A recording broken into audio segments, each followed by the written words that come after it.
School का पहला दिन। आज 6 साल की नन्ही पीहू का स्कूल में पहला दिन था, पर उसकी माँ स्मिता के मन में तरह तरह की आशंकाएं उमड़ घुमड़ रही थीं, क्योंकि आजकल बच्चों के साथ रोज रोज होने वाली अपहरण आदि दुर्घटनाओं से स्मिता का मन बहुत दुखी था। कुछ अधिक ही घबराहट थी। सब काम उल्टे सुलटे हो रहे थे आज। नन्ही पीहू इन सब से बेखबर अपना बैग और कॉपी किताबें देखकर खुश हो रही थी। बहू, बेटा शक्कर नहीं है क्या घर में? है तो बाबूजी। फिर चाय में क्यों नहीं डाली? अरे शायद भूल गई मैं। कोई बात नहीं। लाइए मैं शक्कर डालकर गरम करके लाती हूँ। नहीं, ऊपर से ही डाल दो। जी लीजिए बाबूजी। शक्कर डालते समय भी स्मिता के हाथ से कुछ शक्कर जमीन में फैल गई थी। बुजुर्ग ससुर जी स्मिता की स्थिति समझ गए। उन्होंने कुछ सोचा और मुस्कुराए, फिर बोले, अच्छी बात है। तो बेटा तुम इतनी परेशान क्यों हो? पीहू के कारण? जी बाबूजी, वो आजकल रोज टीवी और अखबार में बच्चों से जुड़ी कितनी खबरें आती हैं। एक बात बताओ बेटा। जी बाबूजी। पिछले हफ्ते से मेरा एटीएम कार्ड गायब है। शायद इतवार को सब्जी के पैसे देते वक्त मंडी में ही गिर गया। कोई बात नहीं बाबूजी, मैं एप्लीकेशन दे दूंगी। कुछ दिनों में दूसरा इशू हो जाएगा। और जो किसी को मिल गया हो और उसने मेरे खाते से पैसे निकाल लिए हो तो? नहीं बाबूजी, ऐसा नहीं होता। मतलब? एटीएम का जो पासवर्ड है ना, मतलब संकेत शब्द, जब तक वो किसी को पता ना चले, कोई चवन्नी भी नहीं निकाल सकता आपके खाते से। अच्छा। हाँ बाबूजी। और जो मैं पैसे ना निकालने जा पाऊं और तुझे भेजूं तो? तो आपको मुझे पासवर्ड बताना होगा बस, फिर मैं निकाल लाऊंगी पैसे। तो फिर तुझे पीहू के लिए इतना परेशान होने की क्या जरूरत है? ऐसा ही एक पासवर्ड पीहू को दे दे। कहकर बाबूजी मुस्कुराने लगे। अब स्मिता बिल्कुल निश्चिंत होकर टिफिन तैयार करने लगी और हाँ, साथ ही साथ एक पासवर्ड भी सोच रही थी पीहू की सुरक्षा के लिए। ऐसा कौन सा शब्द है जिसे मैं पासवर्ड बना लूं? कोई ऐसा शब्द होना चाहिए जो पीहू को याद भी बना रहे। मम्मा, मुझे दूध दो ना। हाँ बेटा।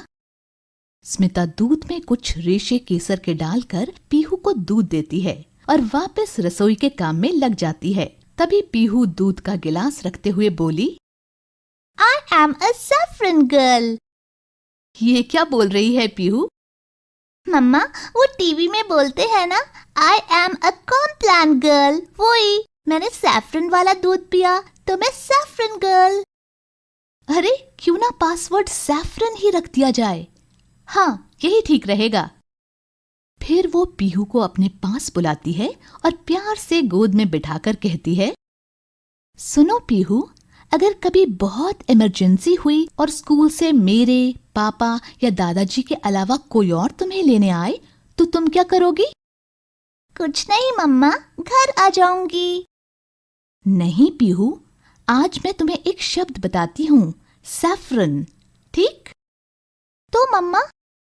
तो ये कि जब तक तुमसे कोई ये ना कहे कि मम्मी ने तुम्हारे लिए सैफरन वाला दूध रखा है, तब तक तुम किसी के साथ मत आना, चाहे वो बाजू वाले अंकल या कोई भी क्यों ना हो।